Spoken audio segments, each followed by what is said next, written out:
Hmm. Ayaw nila, maraming may ayaw, marami ding may gusto, maraming may nakakatanggap sa akin. Pero nagtataka lang ako, bakit kaya ayaw nila ng change?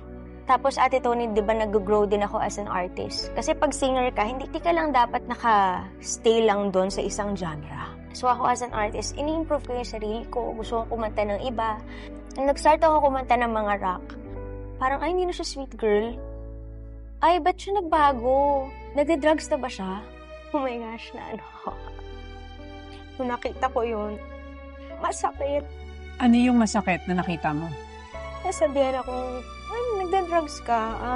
Gusto ko lang naman pakita sa tao yung versatility as an artist. And bakit kailangan niyo mambash ng tao na gusto lang naman niya mag-grow? Gusto ko lang ipakita sa inyo, kaya ko pang gawin para mas mapasaya kayo. Pero bakit parang ayaw niyo? So, dumating sa point, Ate Tony, na